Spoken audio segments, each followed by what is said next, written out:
Amid the neat rows of freshly dug graves and a few carefully chosen phrases of dedication, he defined for all Americans the lesson of so much bloodshed.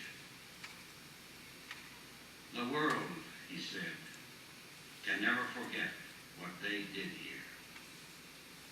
It is for us to highly resolve that these dead shall not have died in vain, that this nation, under God, shall have a new birth of freedom, and that government of the people, by the people, for the people, shall not perish from the earth. This concludes the electric map program.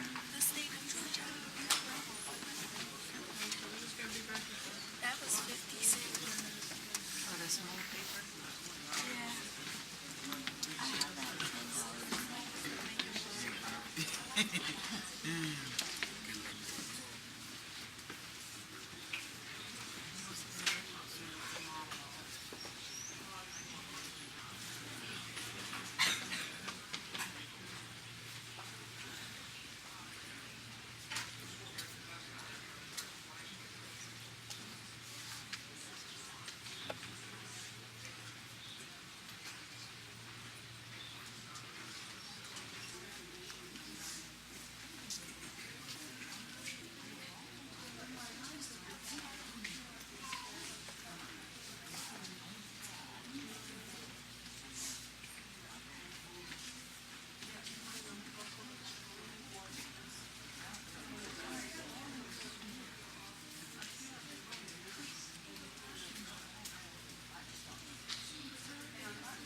Karen, turn this way.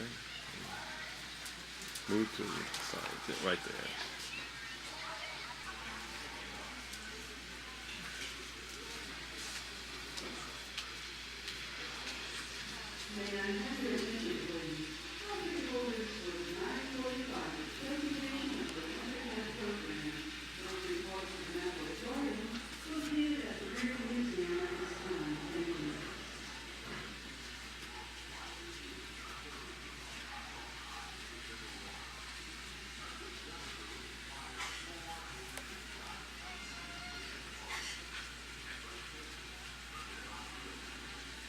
Let's get the towel.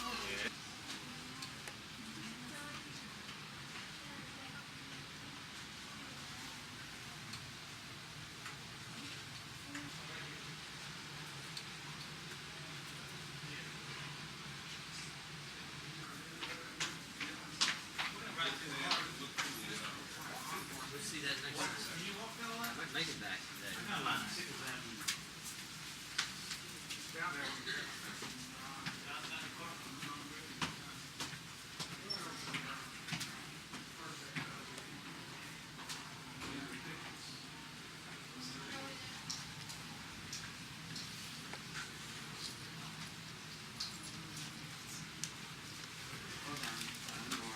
Did you see this one? I hate that when they've been here before. Then you got to tell the truth, you know. So look around. You're sitting in the middle of the battlefield.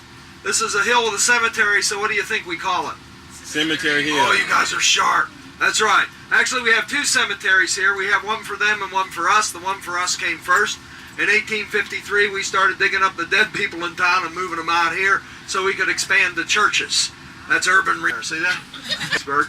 And this is 140th, so they're doing a full Pickett's Charge this year, and that's every 5 years they do that. So that's kind of the final event. We'll talk about that as we go around. Now, you're in the middle of the battlefield, and Gettysburg's a battle in the middle of what war? Does anyone remember? Civil War. How many call it that? No one here from Southern California, huh? Okay, down south they call it other things. If they're in public, they call it the war between the states, and if they're private, they call it probably the war of Yankee aggression, you see. But basically, no matter what you call the war, what year did it begin? Does anyone remember that? What year? 61. That's very good. Now, that's a hard one. What month? No?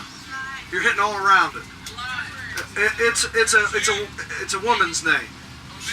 April! Very good. Okay, April of 1861. The war ends what year? 1865. What month? It's a woman's name. April, that's right. April of 1861 to April of 1865. Across 5 Aprils, July of 1863 is this episode, the bloodiest single episode in North America. We hope to keep it that way. 167,000 Americans descended on this town to fight for what they believed in. And when it's all said and done, 51,000 men killed, wounded, or missing in action, and 8 civilians, 1 killed. That's the amazing part. We'll go straight. He wants to build a tavern. I like him already. And he picked a spot where the wagon ruts crossed, and from the tavern built in 1762, a McDonald's sprang up. I know because I had breakfast there this morning. If you look to your left, you can see a big old stone house over there that was built 407 years before the battle. If you don't want to do the math, and I know you guys are sharp in math, just read. As a Presbyterian minister who took the Bible literally, he went forth and multiplied. And that's what we did before we became famous. We raised corn, cows, and kids, not necessarily in that order. You see, 1700s, early 1800s, what's the big problem in America? There's a big problem. No, we got plenty of land. We got so much land we don't know what to do with it, so we ruin it. You see, because we can always move to Ohio. And when we ruin that state, we go to Iowa. And when we ruin that state, we go to California. And when we ruin that state, we go to Hawaii. And I don't know where we go when we ruin Hawaii, but that's another story. The big problem's labor. Labor. You got 2 ways to do it. You can hire it or you can make it. And from what they tell me, making it's a lot more fun. So big families were very common because we're farmers. And you know, when the horse gets sick, we hook the wife and kids up and they pull the plow because we're on a schedule. We miss a day, we can't make that day up. All right? And with that in mind, Adams County today is rural. Rural quickly becoming less so as the second fastest developing county in the state of Pennsylvania. We're losing farmland at an alarming rate. And that impacts the battlefield because this was farmland when they fought on it. And it also impacts the big money maker in Adams County. The big cash crop here, apples. Oh, applesauce. How many like it? Anybody like? Oh, we make over 2.5 million pounds of apples a year, and we make most of it into applesauce because I like my apples pre-chewed at the factory too, don't you? African Americans, free blacks. You see, in this town that was our largest minority, and just think of what they're thinking when all these Southerners are coming up into this area. If you look to your left, you see a big brick house right down here. Look at the white marks in the brick wall. See right over there, right there, right there, right there. Yeah, what made the white marks? Bullets, thank you. Actually, it's plaster, but bullets were what made the holes they're trying to get you to say. I always tell people now it's because the food isn't any good in the restaurant there, so they started shooting at the place. That's not true. Now, as you come up the street, notice the homes here. Brick, 1810, we got a copy of Three Little Pigs. We read it twice. Brick is better than wood. You remember that, okay? And most of these homes have little bronze signs on them by the doors and windows that say Civil War Building, July 1863, because that matters. That's when history comes to Gettysburg. If that building's here on July 1st, Gettysburg is a crossroads town. You see, 10 roads converge on the town in 1863. The same 10 roads converge on the town today. So at the time of the battle, we had a number of hotels here because people going to California can't get there in one day like they can today, you know? They had to travel and they could maybe go 20 to 30 miles a day and then they had to stop and stay over.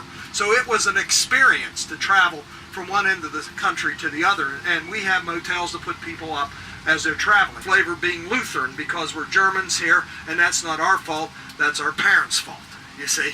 And so where you have Lutherans, you have Germans, and that's why it's called Gettysburg, not Gettystown or Gettysville. Think of this, before the Civil War, the largest non-English speaking minority in America, who were they? German. Not true today, but it was in 1860. Largest non-English speaking minority, because the Irish speak a form of English. You see, that's right. But we know that, don't we? We can communicate. You understand? Okay, and that's the thing to keep in mind. That's kind of changed. William Penn, who created Pennsylvania, great businessman, realized the Germans could pay rent just like the English, and there's more Germans than English, so he encouraged them to come to our state. If you look to your right, Presbyterian Church, Abraham Lincoln went to church here, right here. Dwight David Eisenhower went to church there, and Richard Nixon went to church there, just not enough. Now, what do those three guys have in common? Think about it. What do they have in common? Presidents. What else? They went to church there. That's right. She was listening. What's the matter with the rest of you? Okay, over here to your left, there's our courthouse. 1800, we became Adams County. Named for one of the famous Adams family, John Adams, not Morticia. Okay? Because that comes in 1863. Morticia comes to Gettysburg. But we became the county seat. Why? Because 10 roads converge on the town. Okay, and we put it up here because we know more. Boy, doesn't that make it exciting. Now, as we go to the right, look to your right, there's a horse of a different color. If you don't like that color, there's a blue one over there, see? You don't like blue? There's a yellow one over there. See, these we had them bronzed. All the dead horses. You guys, second story, third window from the right, you'll see an American flag up this brown brick building. At the base of the flag's a shell stuck in the wall. Right there, right there, right there. See the flag? Yeah. Used to go to San Francisco, but you know how you people are in California. You don't want people to come out there anymore, so you change the route and send them to Oregon. That'll teach you. Okay, so this is Route 30. It goes, it links coast to coast. And on June 26, 1863, Southerners came down this street. Boy, I hope they wouldn't have that traffic when they were coming through town. We're going to take a right here on Liberty Street there, Dave, if we can. And the Southern Army in Northern Virginia, okay, is 8-0-1 when it comes to Gettysburg. 8-0-1, headed for a possible Rose Bowl, maybe national championship. Just got to win one on the road in Pennsylvania. Think about that. If you're from Ohio, New York, Pennsylvania, you're beginning to question the wisdom of continuing a war you can't win. You can't beat Lee. You can't win the war, so let's give up. If he beats us in Pennsylvania, that's it. We're out of here, okay? So the other reason the Southerners are here is they're looking for Walmarts. Anyone ever heard of Walmart? Anybody? Anybody ever been there? Oh, I love Walmart. You know what I like about it? Even if you don't want it, it's on sale. So I have a lot of stuff I don't really want, but look at the money I saved, you see. Oh, and that's why I have a smile in the morning, you know, okay? I just don't know where to put all the junk anymore. But the Southerners are here for shopping. That's what it's all about. We'll go straight there, Dave, right there through by the brown sign there. And it's all about shooting and shopping. That's all it is. You know, it's 140 years later, we're going to have over 100,000 people in the town today for shooting and shopping. You see, that's what I like about Gettysburg. The buildings changed somewhat, but the story remains the same. And the Southerners, there was a bunch of Southerners coming on June 30th looking for army supplies, shoes especially. And they ran into Union by defending people in violation of the Fugitive Slave Act. And when he died, he requested to be buried in an all-black cemetery, and he is in Lancaster, Pennsylvania. That's the kind of congressman we got here. You know, I don't know how they are in California. I think you got a recall going, don't you? Okay. But here, we just bury them. We don't recall them. All right. Now, think of this. On June 30th, Confederates come looking for Walmart and find Yankees instead. The Union Army is coming up to confront Lee in Pennsylvania. They just got to find him. And on June 30th, they do. The Southerners were here looking for shopping opportunities, not an argument. And so when they saw the Union soldiers, they withdrew and reported a lot of Yankees in the town of Gettysburg. Isn't that great information? Don't you wish you had it? How many's in a lot? They tell me you guys are good at math. How many's in a lot? Not enough information, right? You know how mathematicians are. They're only allowed to have one variable. If they have too many, they can't figure it out. Okay? So there's too many variables. Let's go close some of the variables on July 1st and find out who's in front of us and how many, and that's essentially how the battle got started. The Confederates, even though they blundered into this battle, did pretty well and drove the Union Army back through the town on July 1st to the Visitor Center parking lot where we started, and all of a sudden Southerners are beginning to see the end of the war. They've encountered the Union Army, and they've defeated it on July 1st. Unfortunately for them, there's only 20,000 of 97,000 Yankees here. 77,000 didn't make it for July 1st, probably because of the traffic, you know, okay? So the day of July 2 will be, in many ways, the day of decision. Now, as you come around here, the woods are a problem we have today. We have too many trees. You want to take a couple with you, go ahead. All right, especially those oaks and stuff, you don't have too many out in California, good hardwoods. You feel free to take them because we're cutting them down anyway, because we want to open this up to the way it looked in 1863. Among the trees, you'll see tablets. Look at that there. It says CSA at the top of that. Does anyone know what CSA stands for? Oh, I can tell they're not from Pennsylvania. Now, Pennsylvanians don't know that. Okay, Confederate States of America, that's correct. You see, in the Civil War, you have the USA, and you know what that stands for, and you got the CSA, and you know what that stands for, and you can have it one way or the other way, but you can't have it both ways. You know, if Mississippi leaves the Union, are the United States united? Absolutely not. So that's part of the story, too. We're fighting to determine whether the United States are going to remain united or not. Now, as you come through here, you see some monuments, even some people. Look at that over there. I think they're real people, too. All right? See where they're standing waving to us? You see? And so the veterans that fought here were veterans of the North. Interesting watering hole then and now. As you come up here, you can see the monuments that we have. The first one went up in 1867, put in the cemetery. The last one went up 2000, put in the cemetery. And these monuments document where the units fought. You can see there's New York, Pennsylvania, Maryland, you know, and so on. All right. Water, you're scared of heights. Is there anything you're not scared of?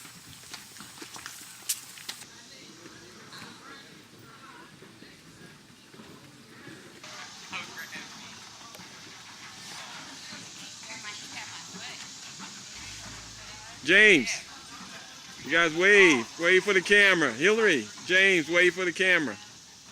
This is north, and that isn't. And that's east, and that's California behind me. Can't see it today because of the humidity. It's not smog here, it's humidity. And the soldiers talked about the humidity where they couldn't even see the mountains beyond the town, and guess what? I can't see them either, and I know they're there.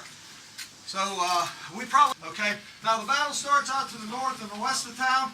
The Southerners are north of the town when the battle starts, and the Northerners are south of the town. because Lee won the coin toss and picked his end of the field first.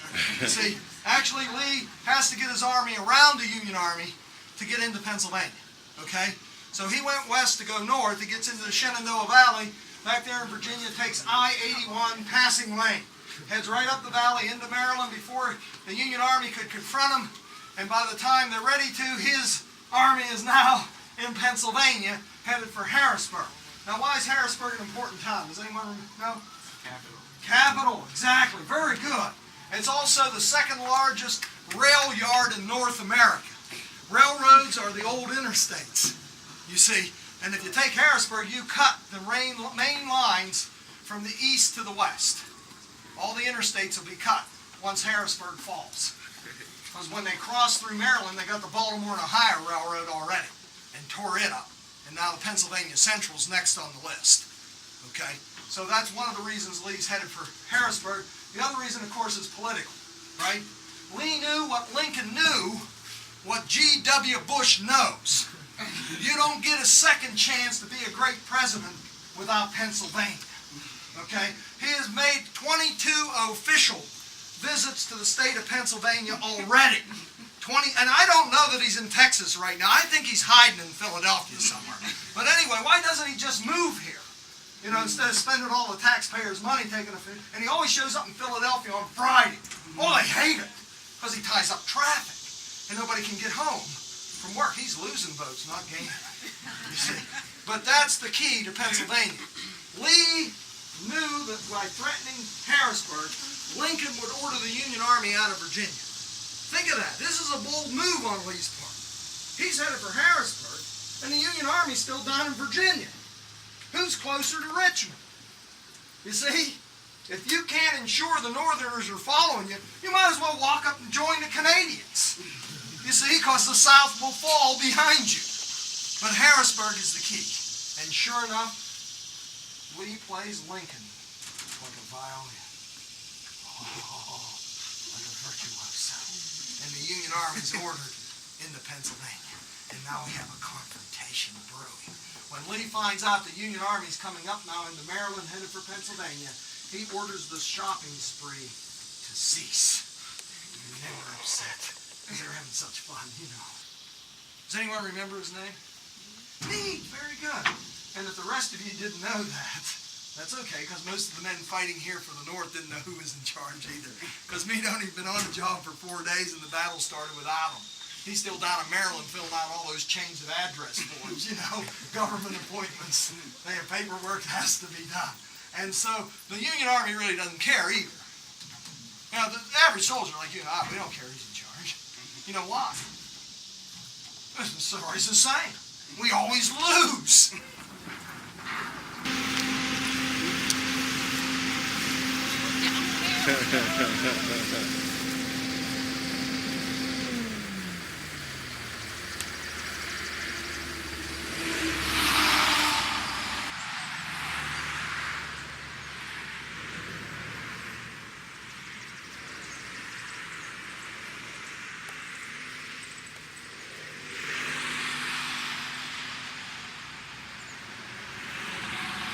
Authentic or fake? Okay, how many say fake? How many say authentic? How many didn't understand the question? Okay. All right, those that said they were fake are right. The carriages are authentic fake reproductions. And those that said they're real are right, because the gun barrels are real. Yes, they will work. No, we're not firing them today. Okay? You want to see them fire them? Go north of town. They're going to start shooting here about 11 o'clock or so. Well, maybe a little later. Shoot here. Yeah, oh, yeah, that's it.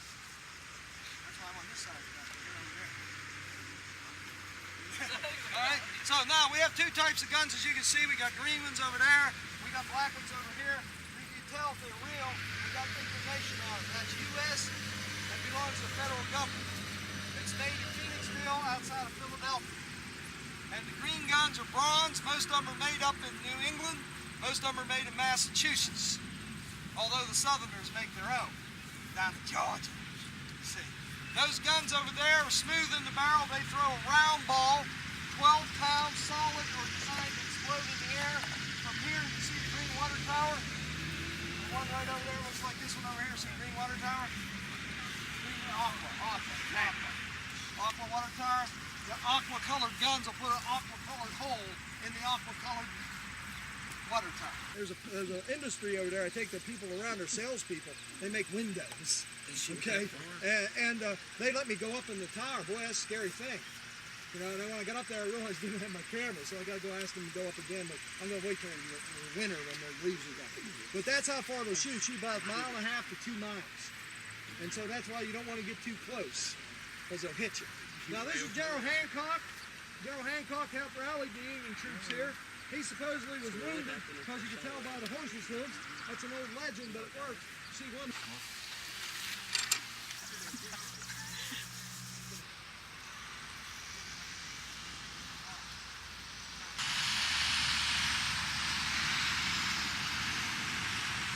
There it is.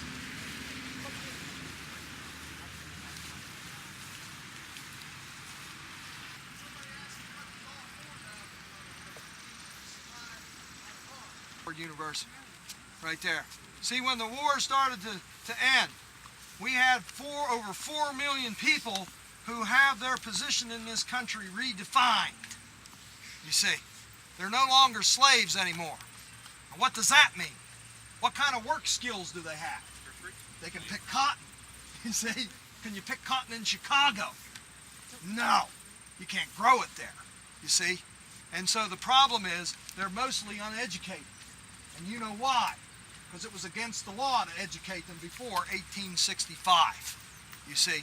And Howard, working with the Freedmen's Bureau, trying to reorient these individuals to their new freedom, found out in talking with them the thing they wanted most was not 40 acres and a mule. What they wanted most was an education. Because if you don't get an education, you'll be a slave to somebody someday. So pay attention in school. And that's the bottom line, all right? And that's Howard, and he established a university to correct that problem. And what a band.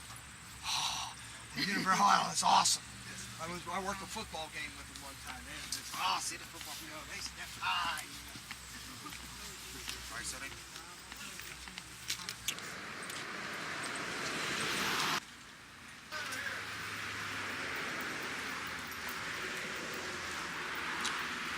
Months pregnant. What else can you tell me? She's working.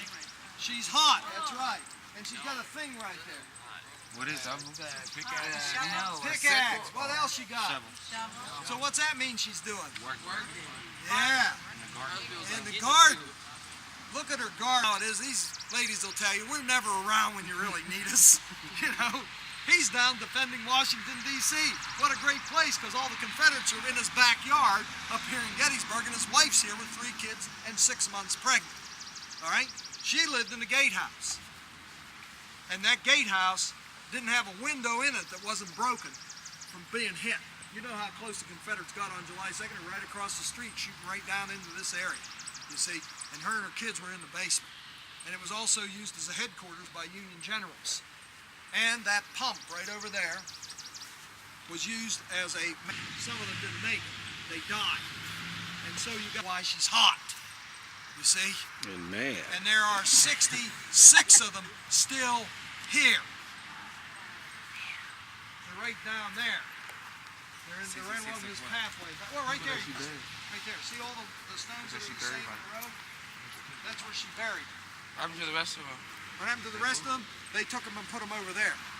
Because in order for these guys to stay here, they had to pay for the plot. Wade, Mary Virginia Wade, who was baking bread for Union soldiers in a house on this hill and was killed on the morning of July 3rd. Bullet went through 2 doors, struck her in the back, literally blew her into a pan of bread dough. Yes. Was that the only civilian that was killed? The only civilian, Gettysburg civilian killed, Mary Virginia Wade. 7 other people were hit, but did not die from the wounds.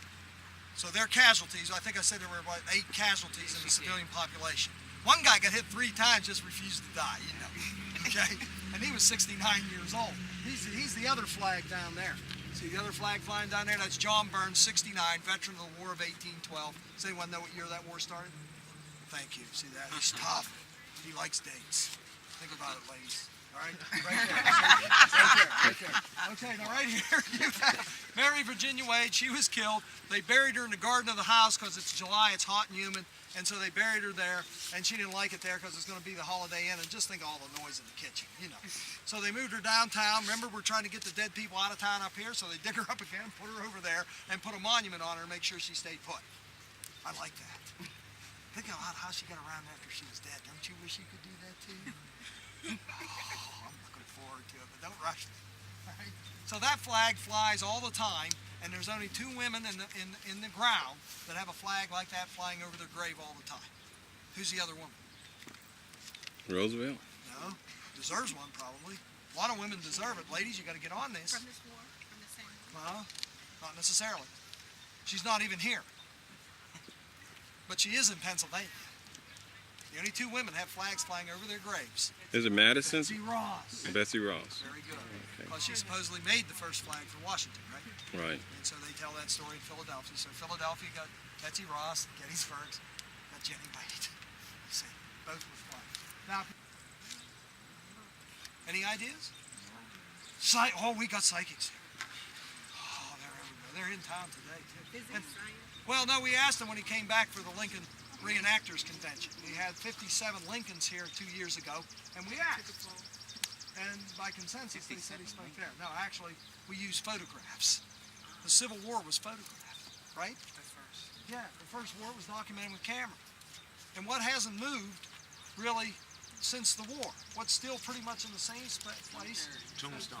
No, well, you're right, but we couldn't see many of those because the people were standing around them. Must have been Okay. the trees then. No, the trees have been changed, knocked down, and these trees have just been planted. Yeah, the gatehouse. Oh, the gatehouse. The gatehouse is still in the same spot. See how hard it was? No wonder it took us up until 5 years ago to figure it out. You see? And what really confused us is there's a grave down there that says, November 11th, 1863. November 11th, 1863. When was the speech given? November 19th. Are you going to put the rostrum over a freshly dug grave? No. But then we did research. All the records are right in that building. All you have to do is go look. And this guy went in and looked and found out that there were people there, father and 2 sons who died of a fever the same day. That they were buried in Mount Joy Township Cemetery and moved up here in April of 1864. But just because they were moved, that doesn't change the day they died, does it? No. No, it doesn't. And that's why that monument right there, see that square obelisk, that's the founder of Gettysburg, James Geddes. And he was buried there in 1867, but he died long before that. The family had him removed to this hill after the war. And so that's where the founder of Gettysburg is buried. I think he died in 1815 and was buried in another cemetery outside of town, and then after the war they moved him and put him in this one. Okay. So any questions about it? I thought I'd show you the cemetery. Again, when it was.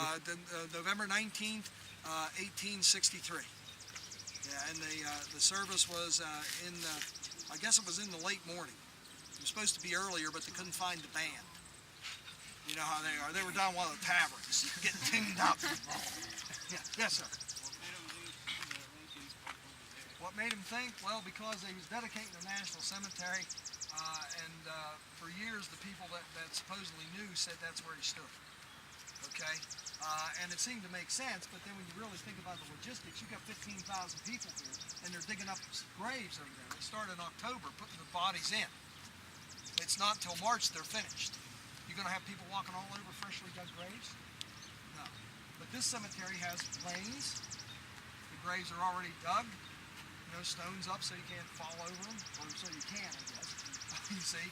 And so this is where the ceremony was held for that cemetery over there. Where that woman stands, catching the frisbee, is where they had the big flag with the American flag on it. And that all lines up from the photographs. And we finally took advantage of it. Here, I want to tell you a couple of things.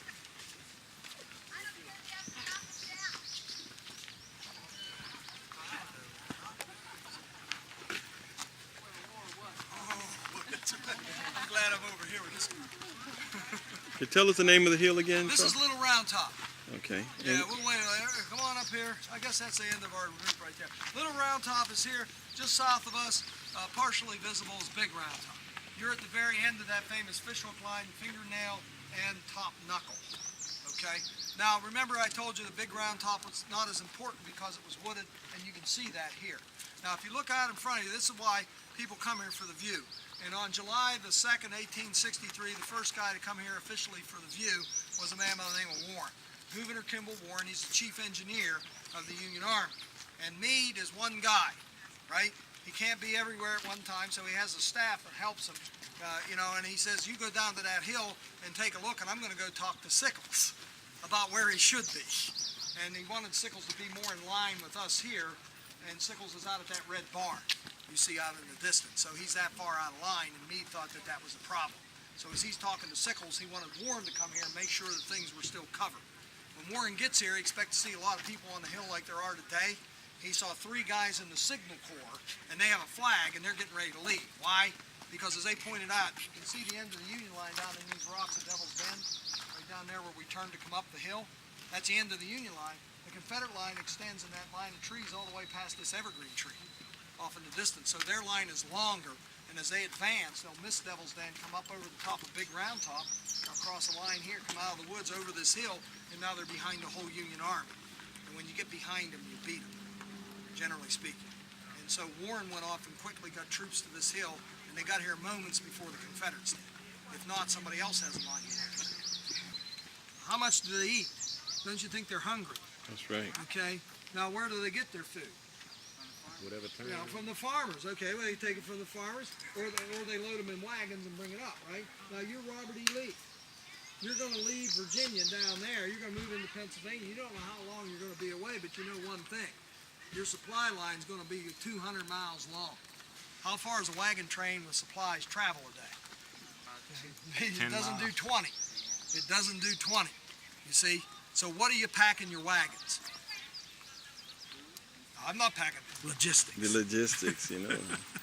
That's what Meade said too. We run out of food, we'll eat what we eat. Can you still find like bullet casings and Yeah, you fragments can. on the- Yeah.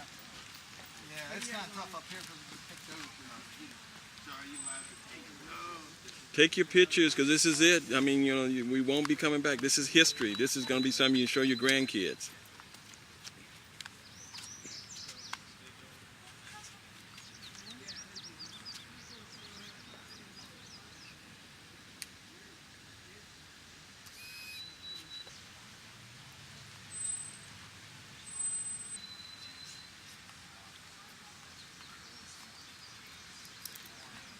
So what do you think of Gettysburg so far? Oh, don't put me on camera. What is the thing that you like best about this, the information that Charles is sharing with us? Anything? It's interesting. It's not the Interesting. information, it's the scenery for me. It's the scenery. Karen, you want to say anything? I think this is really cool. Remembered the sacrifice they made here because we need so. I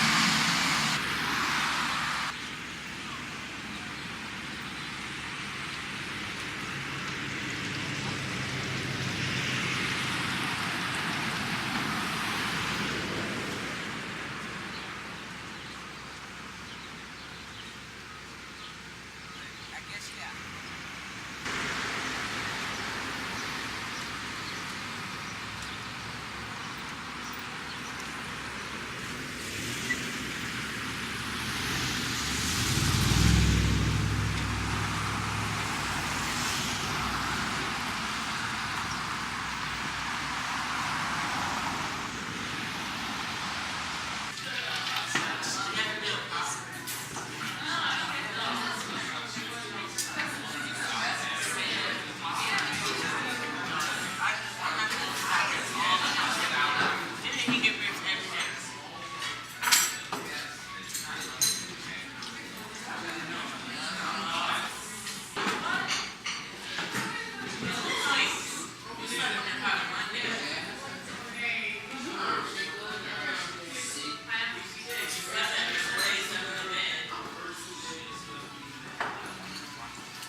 You folks have a good time? Yeah! All right. No, it was cool. It's cool. Okay, that's it. We have time maybe when we come back from Arlington. It's not unconstitutional. It's off, I don't want to, I'd rather give a couple extra minutes here. I took the wrong bridge one day, Oh, you would? but I think that's pretty much normal. And if you look at the house at the top of the hill, that is Arlington House. That was the home of Robert E. Lee.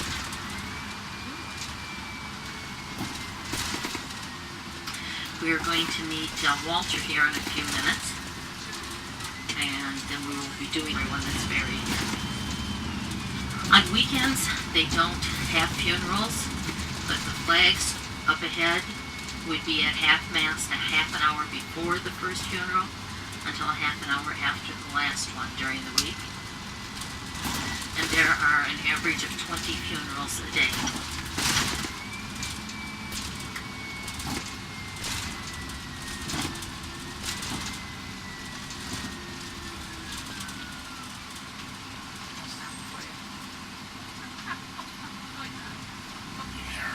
Yeah, just keep turning into traffic. Well, they're there, you know. I know. That's why they got excited. Yeah, Told me I to go. know.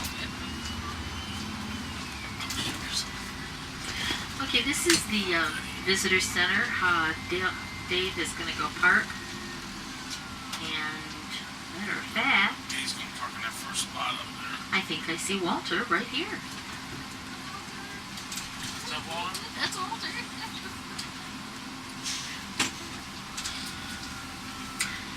Well, good. We're going to be able to start a little bit early.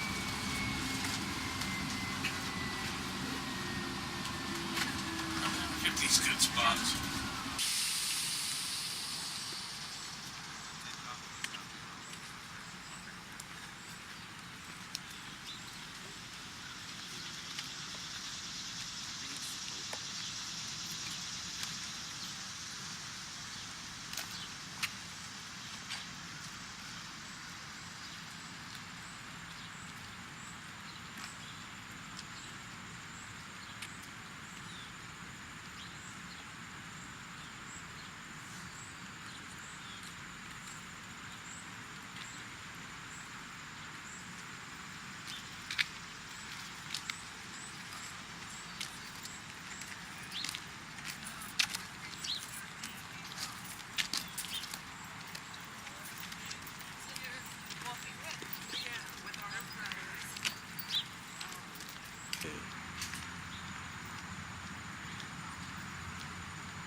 Death, then it was left to his daughter Mariana and her husband Robert E. Lee, who lived there from 1830 when they got married, 1831 until 1861 when they left the house. Today the house is a museum to honor the Lee family and set up to look like it did when they lived there just prior to leaving before the Civil War started. We're standing in one of the new sections now of Arlington Cemetery. I told you that there were about 17,000 people buried here at the time the war came to an end in 1865. Today there are about 285,000 people buried here. All right, this is an active military cemetery. We have 115 military cemeteries across the United States. These are places the government has set aside to honor, to bury, and to remember our war veterans, the people that served us in the military. In order to be buried in any of them, you must have an honorable discharge, basically, and that's the only qualification, except for this cemetery. Because the cemetery is limited in space, in 1967, the Army made some very specific rules as to who was allowed to be buried here in this cemetery. All right, to be buried in this cemetery, you must meet one of these qualifications. Anyone who is currently serving in our military that dies can be buried here. So if you are in the Army, the Navy, the Marines, the Air Force, the Coast Guard, and you die while you are serving, you can be buried here. For example, there are 24 men who were killed this year in the war in Iraq buried here. The last one just last week, a 19-year-old Marine from Indiana, okay, whose family chose to bury him here. 3 of the Columbia astronauts are buried here that were killed on February 1st. 56 people that were killed on September 11th. The plane crashed into the Pentagon. Are buried. They were actively serving in the military at the time of their death. Those are some of the more recent ones. But there are 25 funerals a day here at Arlington Cemetery, Monday through Friday. Now, the people who are being buried here now mostly are older veterans, right? Men and women who have served our nation for many years, because they are allowed to be buried here because one of the qualifications is if you serve for 20 years or more of active duty, you can be buried here. Also, if you received a medal, like this gentleman here, the Medal of Honor, a Purple Heart, a Navy or Air Force Cross, or a Silver Star would entitle you to be buried here. All right? Anyone ever held as a prisoner of war can be buried here. Okay? Presidents are allowed to be buried here. 2 of our presidents are buried here, President William Howard Taft and President John F. Kennedy. I'm often asked, why aren't more presidents buried here? Mainly because when our presidents leave office, they go back home. And when they die, generally they are buried closer to where they lived their life, not here in Washington. It just so happened that these 2 men were living in Washington at the time they died, so their families chose to bury them here. All right, now it's also open to members of Congress and justices of the Supreme Court who have served in the military. So if they have a military background and they serve in Congress or on the Supreme Court, they can also be buried here. Any spouse of anyone I just mentioned, the husband or wife of these people. You can see every now and then you'll see the wife of or husband of one of the veterans. And children, if they're under the age of 21, can be buried with their parent here as well. Now, since 1988, they made another rule. And that rule is 1 grave per family. Okay, so they dig deeper into the ground. They can put 4 people into 1 grave, all from the same family. Another way of getting into the cemetery is by the president allowing you to be buried here. There are a couple examples I'll explain to you. One of them is the boxer Joe Louis. He was buried here, one of the great world heavyweight champions. He was a World War II veteran, but he did not fall into the categories that I just mentioned. But when he died, President Reagan allowed him to be buried here. Okay. Another example, you might remember a couple years ago, some of the adults will remember this, there was an attack at the Capitol building where a crazy man entered with a gun and shot 2 of the policemen. One of the officers, J.J. Chestnut, was a 20-year Air Force veteran, so he was entitled, of course, to be buried here, and his family chose to bury him here. The other man had never served in the military, right, but President Clinton felt he died defending his country, so he was allowed to be buried here as well. So that's another example. And there are many examples. President Bush invited the Hope family to bury Bob Hope here, but they declined. They wanted him buried closer to their home. So that would have been another type of presidential order. Okay. Now, there's no cost to be buried here. Serving your government was your payment. And everyone buried here is entitled to one of these white military markers. They're made of marble from Vermont or Georgia. They weigh about 250 pounds each. And on the stone is the information about that person. On the back of it, you're going to also notice a number. The number tells you what section and what plot you're looking at. It's an easier way for families and friends to find the grave. Since they all look alike, you can't say it's a white stone in the middle of section 37. If they tell you look in section 37 at grave number 1432, look on the backs of the stones, they're all in order, and you can very easily find the gravestone. Now, up ahead you see some bigger tombstones. Those are allowed as well. Okay, they are allowed because they're paid for by the family, not the government. The government issues the white ones. The family pays for the bigger stones if they choose, but only in those older sections. Right? Any questions?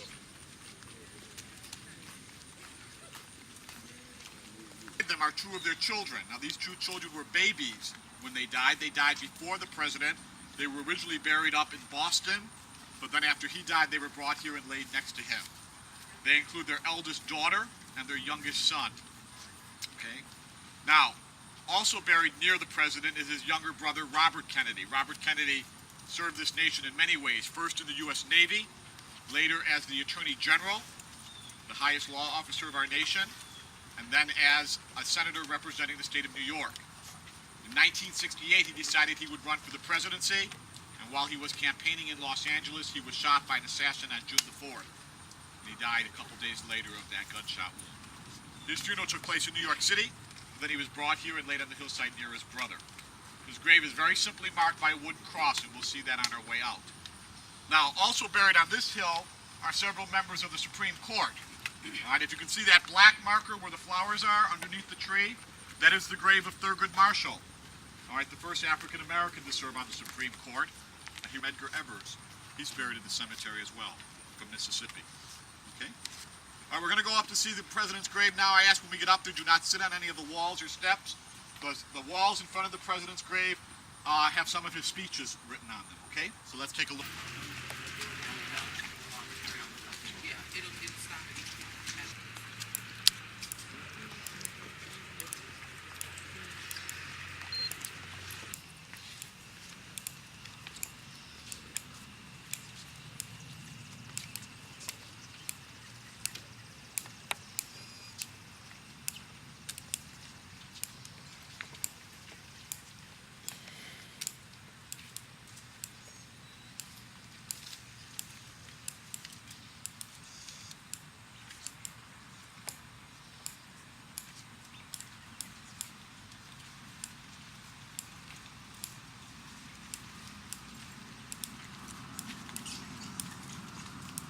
Just name who's here. Yeah, so we.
Assassin April Senator Kennedy in June of 1968. When Senator Kennedy was in Indianapolis the night that Dr. King was killed, he had announced to the crowd that horrible event. This is what he told people starting in the middle panel that evening in Indianapolis.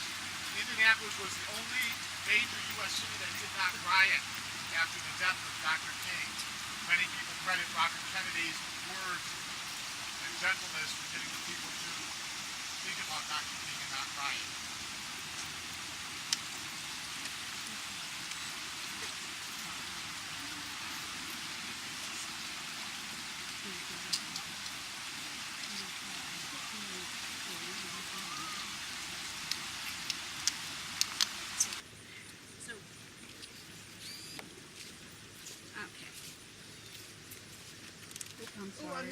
I'm sorry.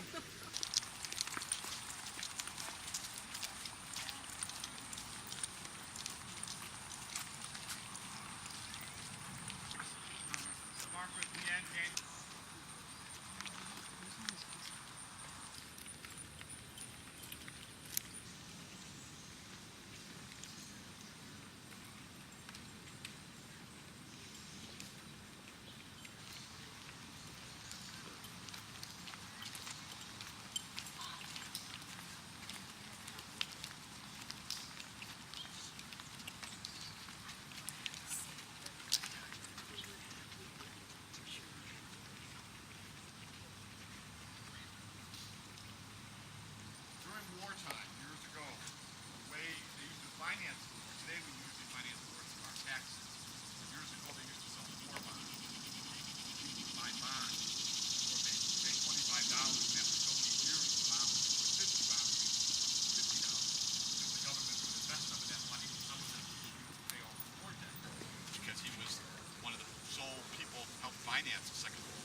champion between 1937 and 1949. He held that title for 12 years. During the wartime, he used to go out, much like Bob Hope, and entertain the troops. Right? He served in a segregated unit with Jackie Robinson, who's a baseball great. He served together. Now, when we walk up the hill, the last marker in this road, the black marker, that is the grave of Michael Smith. Right? Michael Smith was a pilot on board the Space Shuttle Challenger that exploded back in 1986 when it was taking off for its mission. All right, 7 astronauts were killed. 2 of them are buried here. From the Columbia mission that exploded this year coming back to Earth, 3 of the astronauts are buried, and we'll see their graves a little later. So Mike Smith's grave is at the top of this hill. Brown bomb.